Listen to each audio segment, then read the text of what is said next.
Bonjour à tous, je m'appelle Sarah Porret et c'est ma 3e saison à la Tranche-sur-Mer. Je travaille au poste central en tant que chef adjointe.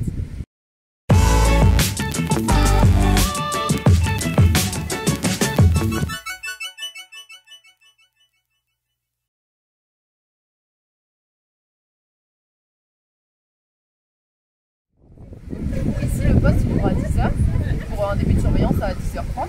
Donc on va ouvrir le poste normalement, on sort nos panneaux parce qu'on a des panneaux pavillon bleu par exemple parce qu'on a un label pour la qualité des plages, l'engagement de la commune pour la nature en gros.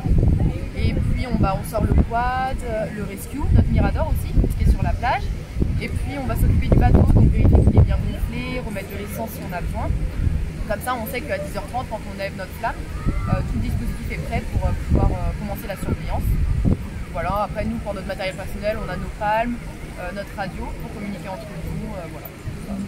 Et puis après quand on commence à 10h, du coup on a une pause le midi pour manger, donc de 2h environ.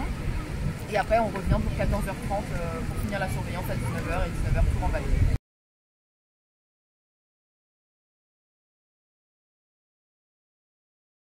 Et donc pour ça on a dû passer un PSE1 et PSE2, donc c'est des diplômes de premier secours, donc c'est 2 formations d'une semaine. Donc là on va apprendre à traiter toutes les urgences vitales pour le PSE1 et pour le PSE2 ça va être tout ce qui est brancardage, donc transporter des personnes, apprendre à faire un brancard, des ponts et tout ça.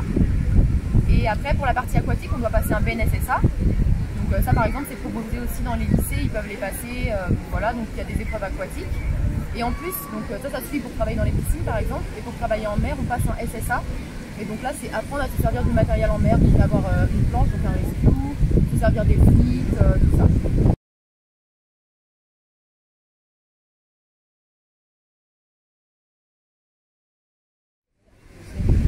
Déjà quelqu'un de dynamique, parce que on est là auprès des gens, si on doit réagir il faut être là, donc il faut être dynamique.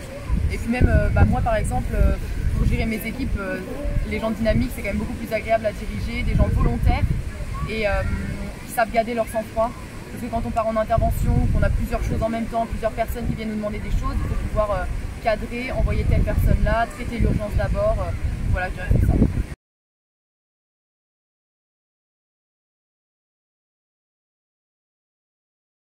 Alors déjà je dirais à tous les parents ou à tous les accompagnants de personnes qui ne savent pas nager, on ne reste pas sur le sable à regarder la personne qui ne sait pas nager dans l'eau, on va se baigner avec elle.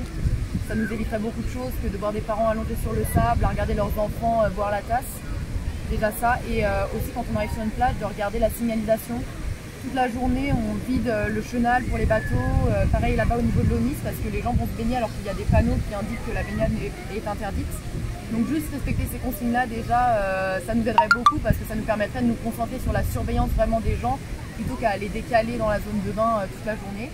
Et après les consignes de base, s'hydrater, se protéger toute la journée pour éviter des malaises qu'on pourrait éviter.